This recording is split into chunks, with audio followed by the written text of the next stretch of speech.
Hello everyone and welcome back to my channel. आज की video के अंदर हम जो टॉपिक करने वाले हैं उसका नाम है वेयर हाउसिंग। अब आपने जितने भी चैप्टर कस्टम के करे हैं वहां पर कहीं ना कहीं आपने वेयर हाउसिंग वर्ड के बारे में जरूर सुना होगा। तो ये होता क्या है, इसकी रेलिवेंस क्या है? तो भाई देखो, सरकार को मतलब है ड्यूटी से, उनको चाहिए ड्यूटी। तो वो क्या करते हैं, कोई भी गुड्स जब इंडिया के अंदर आते हैं, ठीक है, तो आपके पास दो चॉइसेस होते हैं। या तो आप डायरेक्टली उसको होम कंजम्पशन के लिए अपने घर ले जाओ, डायरेक्टली आप उसको होम कंजम्पशन के लिए अपने घर ले जाओ, या फिर अगर आपको लगता है कि देयर आर सम सिचुएशंस कि आप डायरेक्टली उसको नहीं ले जा सकते हो, होम कंजम्पशन के लिए अपने घर ले जाने का मतलब होता है कि या तो आप उसको डायरेक्टली ले जाके कहीं सेल कर रहे हो, या फिर मैन्युफैक्चरिंग प्लांट में ले जाके उसके ऊपर कुछ रॉ मटेरियल की तरह यूज करके फर्दर प्रोसेसिंग करी जा रही है। तो अब अगर मान लो वो चीज आप नहीं कर पा रहे हो एट प्रेजेंट, तो आप उसमें वेयर हाउस करते हो उस गुड्स को, ठीक है, आपने उसको वेयर हाउस में डाल दिया।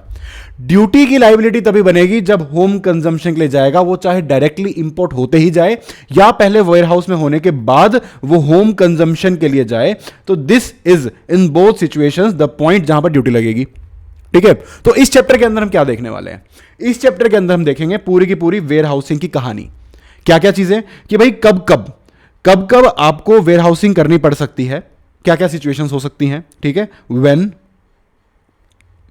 उसके बाद वेयर हाउसेज होते कौन से हैं, ठीक है, what are the warehouses, कौन कौन से टाइप के वेयर हाउसेज हैं जिनके बारे में हम यहां पर देखने वाले हैं, ठीक है। साथ में हम देखेंगे कि क्या उसमें सामान रखने का हमें कोई चार्ज देना पड़ेगा, तो वो हम देखने वाले हैं, चार्जेस क्या क्या हो सकते हैं उसके, ठीक है। उसके बाद हम देखेंगे कि यार हमने रख दिए तो क्या हमारे उसके ऊपर कोई राइट है, जो वेयर हाउस के अंदर सामान पड़ा है तो क्या उसका कोई राइट है हमारे पास, ठीक है। तो ये चीज देखेंगे फोर्थ। उसके बाद हम देखेंगे कि यार उसको रिमूव किस तरीके से किया जाएगा, कि वहां से अगर हमें निकालने हैं अपने गुड्स किसी भी चीज के लिए, वो भले ही वापस एक्सपोर्ट करने के लिए हो सकता है, या फिर अपना इंडिया के अंदर होम कंजम्पशन हो सकता है, या फिर हम वहीं से उसको सेल कर सकते हैं। तो कोई भी चीज हो सकती है, किसी भी तरीके से हमें कब रिमूव करना है, कैसे रिमूव करना है, ये सब चीजें। तो ये जो सारी की सारी स्टोरीज हैं, इन सब में इन सारे क्वेश्चंस का हम आंसर करेंगे इस चैप्टर के अंदर। सबसे पहली बात देखते हैं कि कब आपको जरूरत पड़ सकती है कि यार मुझे अपने गुड्स को वेयर हाउस करना है। तो भाई सबसे पहली बात यहां पर ये आती है, देखो हम ये देखते हैं कि कब आपको वेयर हाउस करना है। तो वेयर हाउसिंग करने का सबसे पहला बेनिफिट ये होता है कि यार आपको इमीडिएटली ड्यूटी नहीं पे करनी है, ठीक है, आपको राइट अवे ड्यूटी नहीं पे करनी पड़ेगी। ड्यूटी तभी लगेगी जब होम कंजम्पशन के लिए आप वेयर हाउस से उस गुड्स को निकालोगे, ठीक है। कब आपको वेयर हाउस करना पड़ सकता है कि यार आपके जो चीज आपने मंगवाई है, ठीक है, उसके मार्केट प्राइस बहुत गिरे हुए हैं, ठीक है, आपको मार्केट डिक्लाइन पे है, तो आपको लगता है कि यार अभी ले भी जाऊंगा तो मेरा तो बहुत नुकसान हो जाएगा, तो अभी के लिए मैं वेयर हाउस में रख देता हूं, ठीक है। या फिर आपके पास स्टोरेज स्पेस नहीं है, जहां पर आपकी फैक्ट्री है, आपका वेयर हाउस, आपका खुद का पर्सनल जो वेयर हाउस है, वहां पर स्टोरेज नहीं है, तो आप कस्टम के वेयर हाउस में वो चीज रखवाना चाहते हो। शिपमेंट जो है वो बहुत जल्दी आ गई जिस टाइम आपको चाहिए थी, या फिर वर्किंग कैपिटल कुछ कंस्ट्रेंट्स हैं आपके, या फिर goods imported duty free shops या इंटरनेशनल एयरपोर्ट जो सामान मंगवाता है, जो ड्यूटी फ्री शॉप्स होती हैं एयरपोर्ट्स पे, इंटरनेशनल एयरपोर्ट्स पे, तो उनका जो सामान है वो वहां पर रखा हो सकता है। तो बेसिकली यार इन चीजों को देख के क्या लगता है कि अगर कोई भी ऐसी सिचुएशन जो ये बोलती है कि आपका इमीडिएटली होम कंजम्पशन करना फायदेमंद नहीं होगा आपके लिए, तो वहां पर आप वेयर हाउस में उसको डाल सकते हो। आई बात समझ में? ठीक है। वेयर हाउस जब करते हो तो होता क्या है कि ये देखो, इस पॉइंट पे सामान आया, आपने चीज इंपोर्ट करी, ठीक है, यहां पर आपने उसको सोचा कि अब मैं होम कंजम्पशन ना करके मैं वेयर हाउस करता हूं इसको, ठीक है। तो आपको एक इनटू बॉन्ड कि भाई अब मैं अंदर रख रहा हूं इसको, तो इनटू बॉन्ड आपको जमा कराना होगा, जो कि ड्यूटी जो बन सकती है आपकी उसका 3 गुना अमाउंट का होने वाला है, ठीक है। साथ में गवर्नमेंट आपको बोल सकती है कि भाई तू सिक्योरिटी भी कोई जमा करा, क्योंकि देखो गवर्नमेंट को मेक श्योर करना है ना, आपने वहां पे बाहर से सामान मंगवाया, वो सामान मान लो जल्दी खराब हो जाने वाला था या किसी भी टाइप की चीज थी, खराब हो गया, कुछ भी हो गया, आप आए नहीं, उसके बाद गवर्नमेंट का तो नुकसान हो गया ना। तो गवर्नमेंट अपने जो एसेट है एक तरह से, जो कि आपने ड्यूटी पेबल है आपकी, उसको मेक श्योर करने के लिए कि मेरे को मिलेगी ही मिलेगी, तो उसके लिए एक इनटू बॉन्ड आपसे फाइल कराएंगे कि भाई अब आप बाउंड हो कि आपको वो ड्यूटी पे करनी है, और वो उस करंट में जो ड्यूटी है उसका 3 गुना हो सकता है, क्योंकि बाद में क्या पता ड्यूटी बढ़ जाए, है कि नहीं। तो भाई गवर्नमेंट मेक श्योर करेगी कि भाई मैं पहले से ही, चाहे ड्यूटी डबल हो जाए, ट्रिपल हो जाए, मैंने पहले ही बॉन्ड रखवा लिया है, मेरे पास तो पैसे आएंगे ही आएंगे, गवर्नमेंट के पैसे सिक्योर हो गए, ठीक है। सेम वे जब आप उसको बाहर निकालोगे, जब आप उसको क्लियरेंस फॉर होम कंजम्पशन लेके जाओगे, तो एक्स बॉन्ड फाइल होगा, जिसमें आपका जो इनटू बॉन्ड है, जिससे बेसिकली कैंसिल आउट हो जाएगा कि जो आपका बॉन्ड है वो आपका कैंसिल हो जाएगा और आप ड्यूटी की अमाउंट है वो पे कर दोगे। तो गवर्नमेंट को उनकी जो एसेट है वो पूरी हो गई है, तो आपकी लाइबिलिटी भी वो खत्म कर देगी वो बॉन्ड से आपको आजाद करके। तो now this will be your x bond. तो ये होता है पूरा का पूरा आपका सिनेरियो यहां पर, ठीक है। तो अब आपको समझ गए कि गुड्स वहां से बाहर से आए, आपको वेयरहाउस में रखना है तो पहले इनटू बॉन्ड या सिक्योरिटी वहां पर जमा करा दो, उसके बाद रख दो, और जब निकालोगे तो पेमेंट कर दो, बॉन्ड से आजाद हो जाओ। This is the basic situation पूरी की पूरी। अब देखते हैं कि इस बीच भी क्या क्या चीजें होती हैं। तो ये देखो, ये रिक्वायरमेंट वाला पार्ट है, इसमें यही लिखा हुआ है कि थ्राइस द अमाउंट का आपको बॉन्ड करना पड़ेगा, सिक्योरिटी भी करनी पड़ सकती है, और आपको एग्री करना पड़ेगा कि जब आप यहां से निकलोगे तो उस टाइम पे आप पे करके जाओगे, ड्यूटी, फाइन, इंटरेस्ट, जो भी चीजें लग सकती, ठीक है। तो भाई अब ये चीजें हम रख कहां रहे हैं? अगला क्वेश्चन ये आता है कि ये चीजें हम रख कहां रहे हैं? तो वो होते हैं भाई अलग अलग टाइप के वेयर हाउसेस, ठीक है। पहली चीज आती है पब्लिक वेयर हाउसेस, जो ओपन टू ऑल है, ठीक है, सब वहां पर रख सकते हैं, कोई दिक्कत नहीं है। तो भाई आपके जो भी ड्यूटेबल गुड्स हैं उनको आप वहां रख सकते हो। ये इनको लाइसेंस किया जाता है बाय प्रिंसिपल कमिश्नर या कमिश्नर ऑफ कस्टम्स के द्वारा, ठीक है। इन्होंने इनको लाइसेंस किया होता है कि भाई लोगों का सामान आप यहां पर रख सकते हो, और रिकॉर्ड बेस्ड कंट्रोल के अंडर रखा होता है, कोई कस्टम लॉक नहीं होता इसमें। रिकॉर्ड रखते हैं कि भाई इसका सामान आया, इसका गया, कस्टम्स डिपार्टमेंट का। ऐसे लॉक का मतलब इन द सेंस कि भाई देखो सेफ तो रहता है वहां पर, वो थोड़ा सा और ज्यादा ही चीज सेफ हो जाती है, जो कि जैसे स्पेशल वेयर हाउसेस के केस में आता है। इसी का अपोजिट ले लो, स्पेशल वेयर हाउसेस, जहां पर आपका देखो गोल्ड, सिल्वर या कोई प्रेशियस आइटम्स वहां पर रखी जाती है, और वो अंडर कस्टम्स लॉक होती है, यानी कि directly under physical control of customs authorities. क्योंकि देखो बहुत प्रेशियस चीज है, इनको नहीं खोने दे सकते। तो यहां पर क्या है, पब्लिक वेयर हाउसेस का जस्ट अपोजिट क्या है, स्पेशल वेयर हाउसेस, ठीक है, जिसमें स्पेशल चीजें रखी जाएंगी, जो कि आपका है gold, silver and these ornaments, ठीक है। फिर आता है हमारा देखो प्राइवेट वेयर हाउसेस, जो होते हैं exclusively for storing dutiable goods imported by the licensees. Special licensees होते हैं जो, उनको ही वहां पर सामान रखने दिया जा सकता है। पब्लिक बेसिकली कोई भी आ जाओ, रख के चले जाओ, जिन्होंने इंपोर्ट किया है कोई दिक्कत नहीं है। प्राइवेट वेयर हाउसेज कौन होंगे? जिन्होंने उन वेयर हाउसेज में रखने के लिए लाइसेंस ले रखा है कि भाई आप यहां पर रख सकते हो, ठीक है। सेम वे इसका भी लाइसेंस उसी तरीके से होता है। बाकी दोनों चीजें इसकी कॉमन है एज पब्लिक वेयर हाउस, सिर्फ इतना फर्क है कि वो पब्लिक के लिए ओपन नहीं है, वो कुछ स्पेसिफिक इंडिविजुअल्स के लिए ओपन है। और स्पेशल वेयर हाउसेज होते हैं स्पेशल आइटम्स के लिए, जैसे कि हमारा गोल्ड एंड सिल्वर, ये सब ऑर्नामेंट्स। ओके, आई बात समझ में? अब बात करते हैं कि यार ठीक है, यहां पर ये तो हुआ, हमने कस्टम वेयर हाउसेस के बारे में बात किया, क्या इन वेयर हाउसेस को कैंसिल भी करा जा सकता है? तो हाँ बिल्कुल। तो उसमें क्या होगा कि अगर किसी वेयर हाउस ने, देखो यहां पर हमने क्या देखा कि जहां पर गवर्नमेंट ने लाइसेंस दिया है तो वो वही गवर्नमेंट पावर रखती है लाइसेंस को रद्द भी करने का, ठीक है।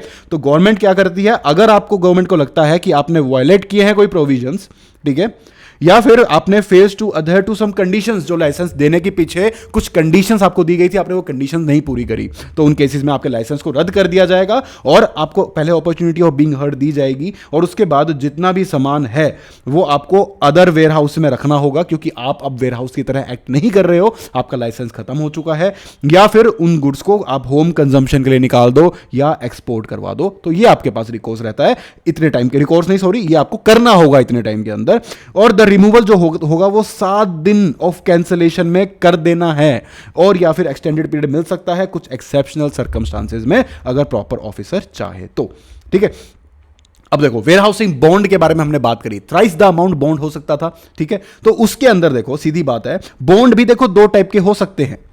एक होता है जनरल बॉन्ड, जो कि आप कोई भी चीज लेके आओ तो उस टाइम पे डिटरमाइन कर लिया जाएगा, ठीक है। सॉरी, एक होता है कंसाइनमेंट बॉन्ड। पहले देखते हैं कंसाइनमेंट बॉन्ड को, कि consignment bond executed for a specific consignment, ठीक है। इसका मतलब क्या है कि जो आप स्पेसिफिक चीज लेकर आए हो उस चीज की वैल्यूएशन निकलती है, उसकी ड्यूटी डिटरमाइन होती है, और उसका 3 गुना आपका बॉन्ड बनता है, क्योंकि वो एक स्पेसिफिक चीज है कि भाई आपने बाहर से कोई गाड़ी मंगवाई है किसी कंटेनर के अंदर, उस कंटेनर की, उस गाड़ी की वैल्यूएशन डिटरमाइन हो जाएगी, उस गाड़ी पे ड्यूटी कितनी लगती है वो डिटरमाइन हो जाएगी, और उसका 3 गुना आपका बॉन्ड की अमाउंट बन जाएगी। तो this is a specific thing. दूसरी चीज आती है हमारे पास जनरल, कि भाई आप कुछ भी चीज मंगवा सकते हो, आप एक बहुत ही वर्सेटाइल डीलर हो, आप गाड़ियों में भी डील करते हो, आप फोन में भी डील करते हो, तो आप एक जनरल, आपके ऊपर बॉन्ड हो सकता है, कि उसमें आपके मल्टीपल कंसाइनमेंट्स कवर होते हैं over a period of time. ये बेसिकली वो लोग होते हैं जो बहुत रेगुलर, जिनका बिजनेस है, जो रेगुलर बेसिस पे सामान मंगवाते रहते हैं, तो उन चीजों को ये अप्लाई होती है। तो जनरल बॉन्ड क्या होता है, वो ACDC डिटरमाइन करता है किन चीजों को ध्यान में रख के, उसी इंसान के पास्ट इंपोर्ट्स, कि उसने पहले किस मैनर में, किस ट्रेंड में कैसे क्या क्या चीजें मंगवाई है, और आने वाले टाइम में भी वो क्या क्या मंगवा सकता है। तो उसके लिए एक जनरल बॉन्ड की अमाउंट रख दी जाएगी कि भाई जैसे इतने पीरियड के लिए तो इतना पैसा देता रहे, तेरा सामान आता जाता रहेगा, तो ये बॉन्ड तेरा बना रहेगा। दिस इज, ये चीज यहां पर आप मेंटेन रख सकते हो, ठीक है। तो इस केस में होता क्या है, एक रनिंग अकाउंट मेंटेन होता है, which is debited when the imported goods are warehoused and credited when the warehoused goods are cleared ex bond on payment of duty. Ex bond का मतलब आप समझ ही गए हो कि जब इनटू बॉन्ड आते हो तो एक्स बॉन्ड उसको कैंसिल आउट करता है और ड्यूटी पे करके आप निकल जाते हो, ठीक है। Above bond will continue to be valid even if the goods are transferred to another warehouse. If the warehouse goods are transferred to another person either wholly और partially, the transferee will have to execute the bond and furnish prescribed authority. देखो यहां पर देखो, government से licensed, हमने क्या पढ़ा था इसके अंदर, टाइप ऑफ वेयरहाउस में, ध्यान से देखो, इधर देखो, गवर्नमेंट से ऑथराइज्ड वेयरहाउसेस थे, ठीक है। उन वेयरहाउसेस के अंदर हमने सामान रखा हुआ था। ये एक तरह से गवर्नमेंट ने अलाउ किया है कि सामान रखने के लिए बॉन्ड इनके नाम पे नहीं बनता, बॉन्ड बनता है गवर्नमेंट के नाम पे, ठीक है। तो भाई इस वेयरहाउस से दूसरे वेयरहाउस में सामान जा रहा है, गवर्नमेंट ड्यूटी तो गवर्नमेंट की इंश्योर हो रही है ना, तो वो वहीं का वहीं रहेगा, उसमें कोई दिक्कत नहीं आएगी। लेकिन अगर मान लो मैंने कोई कंसाइनमेंट मंगवाया, वेयरहाउस में रख दिया और मैंने उसको किसी और इंसान को बेच दिया, तो मैं तो फ्री होना चाहता हूं ना, तो मेरा बॉन्ड वहां पर कैंसिल कर दिया जाएगा और सामने वाला बंदा जिसने वो गुड्स खरीदे हैं उसको एक नया बॉन्ड गवर्नमेंट को जमा कराना पड़ेगा। तो ये यहां पर बात होती है, ठीक है। आई होप यहां तक आपको अच्छे से समझ में आ गया होगा। देखो बहुत छोटी छोटी बातें हैं, बट यही चीजें एमसीक्यू में पूछी जा सकती हैं, ठीक है,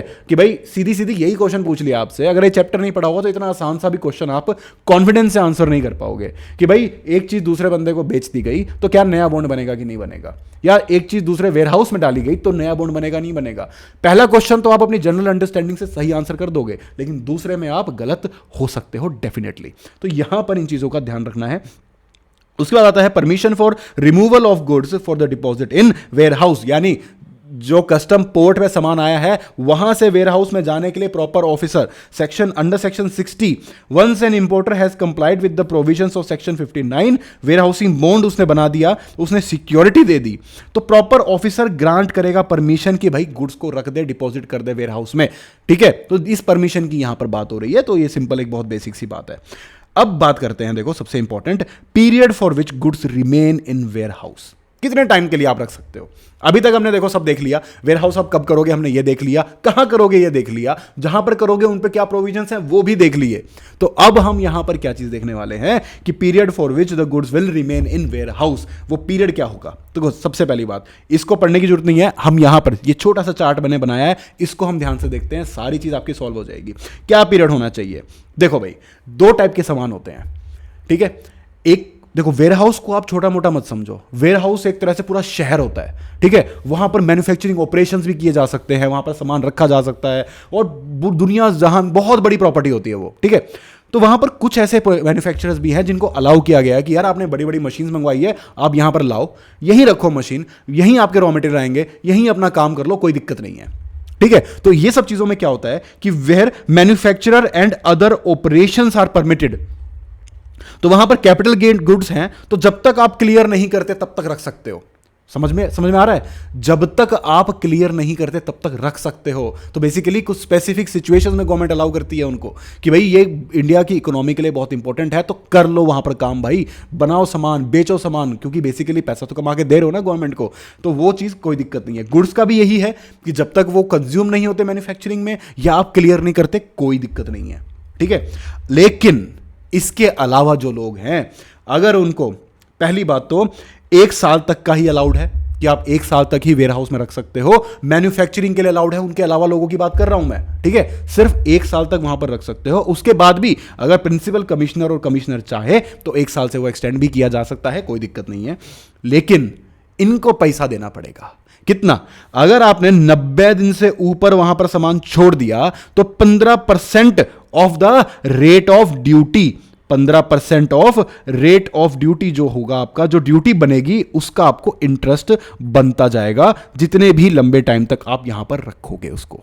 ठीक है, तो ये एक तरह से पैसा है। और क्या इस इंटरेस्ट को भी वेव किया जा सकता है? तो भाई गवर्नमेंट चाहे कि भाई किसी को बेनिफिट देना बनता है तो उस केस में उसको भी वेव किया जा सकता है, but unless until stated otherwise this is the situation. ठीक है, आई होप ये बात आपको समझ में आ गई होगी। आगे बढ़ते हैं। एक केस लॉ है बड़ा इंटरेस्टिंग, उसका क्रक्स मैं आपको बताता हूं। No duty no interest. For some reason, किसी भी रीजन से ऐसा होता है कि भाई वो ड्यूटेबल ही नहीं होता, उसकी ड्यूटी ही नहीं लग रही उस चीज के ऊपर। ज्यादा कॉम्प्लिकेशन में मैं नहीं घुसा रहा, मैं आपको सीधी बात बता रहा हूं कि अगर किसी चीज पे इंपोर्ट ड्यूटी नहीं बन रही है तो उस पे इंटरेस्ट भी नहीं लगेगा। लॉ साफ कहता है कि interest is 15% on the amount of duty. Duty ही नहीं तो इंटरेस्ट का बात का किस चीज पे लगाओगे? अपने आप से तो कोई अमाउंट चूज करके उस पर 15% नहीं लगा दोगे ना। तो भाई जो ड्यूटी नहीं बन रही वहां पर इंटरेस्ट भी नहीं लग रहा, बात खत्म। ठीक है, अगर समझना है तो स्टडी मेट में भी दिया हुआ है, यहां पर भी आपको दिया हुआ है। एक आप अपना एग्जाम्पल इसको पढ़ सकते हैं, आपको क्लियरली ये चीज समझ में आ जाएगी। अब ये देखो, पता है दिखने में कितना आसान और बेसिक क्वेश्चन है गाइज।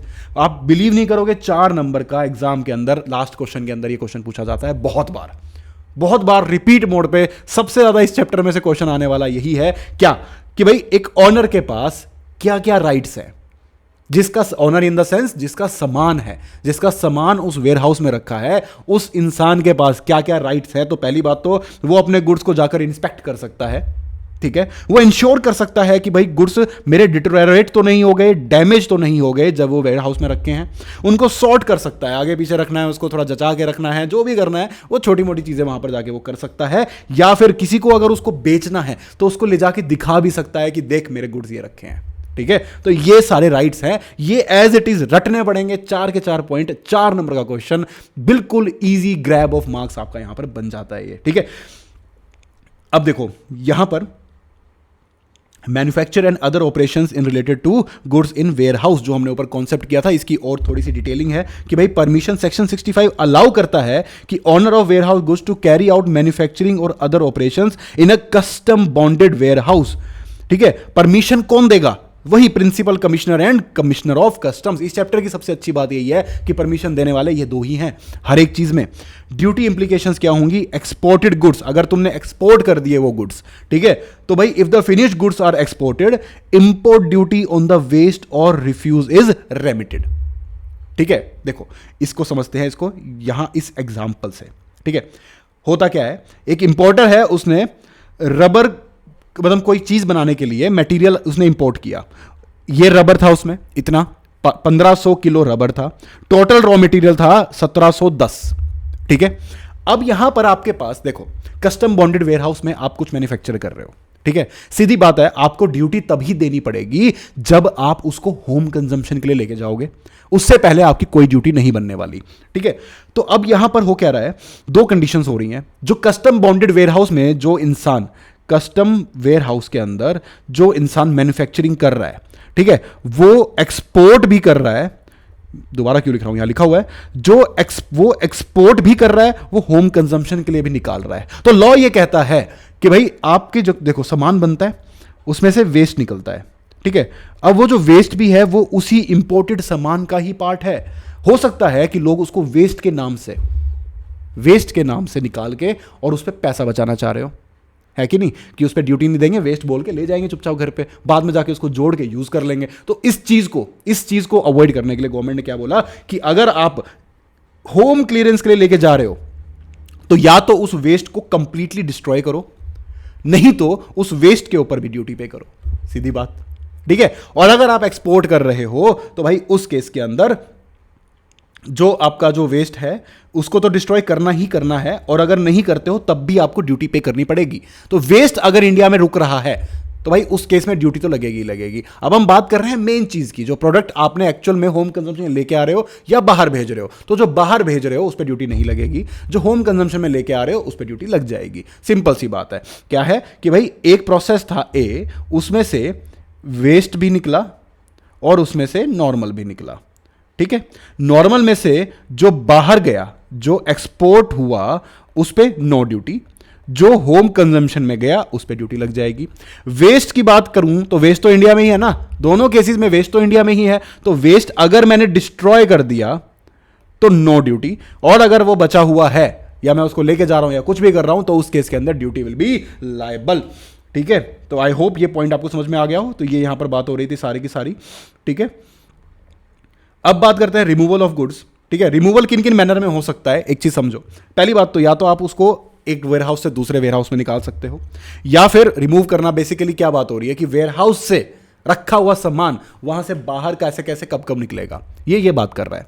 तो पहली बात तो या तो आप उसको अनदर वेयरहाउस में ट्रांसफर कर सकते हो, या फिर आप उसको होम कंजम्पशन के लिए अपने घर ले जा सकते हो, या फिर उसको वापस से आप एक्सपोर्ट कर सकते हो। तो ये सारी चीजें यहां सर हो जाती है, कोई दिक्कत नहीं है इसमें। देखो एक चीज क्या होती है कि अगर मान लो गवर्नमेंट को लगता है कि जो सामान आपने एक्सपोर्ट किया है वो स्मगल्ड बैक कर दोगे इंडिया में, तो गवर्नमेंट तो देखो एक्सपोर्ट पे ड्यूटी माफ कर देगी ना, एक्सपोर्ट के टाइम पे आपको ड्यूटी नहीं देनी पड़ेगी। लेकिन आप कर क्या रहे हो, आपने क्या किया कि भाई देखो ये इंडिया है मान लो, ठीक है, यहां पर वेयर हाउस थे, आपने पहले तो बोला कि गवर्नमेंट मैं ना एक काम कर रहा हूं, मैं ना एक्सपोर्ट ही कर रहा हूं वापस, मैं नहीं होम कंजम्पशन लेके जा रहा, मुझे ड्यूटी नहीं देनी। तो उसने गवर्नमेंट इसने बाहर भेज दिया।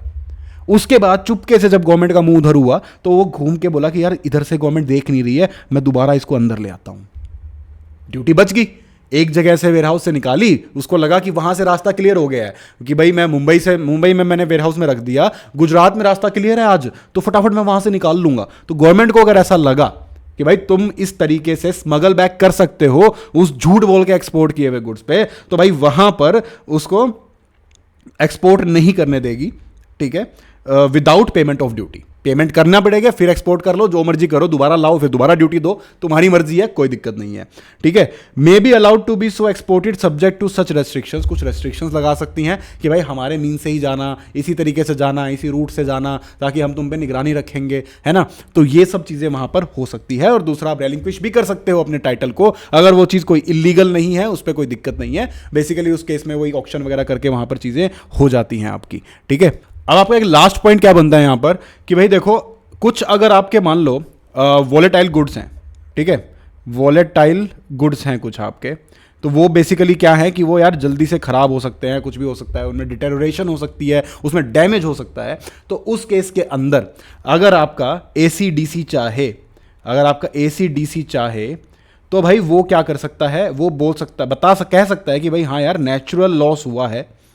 ठीक है, जैसे कि मान लो मैं एक छोटा सा एग्जांपल ले रहा हूं कि पेट्रोल जैसी कोई चीज़ है, कोई स्पिरिट जैसी कोई चीज़ है, जो कि अगर थोड़ा सा भी अगर उसका कंटेनर ओपन रह गया तो वो इवेपोरेट हो जाएगी। तो भाई नेचुरल लॉस है ना, ये आपने गलती से तो नहीं किया।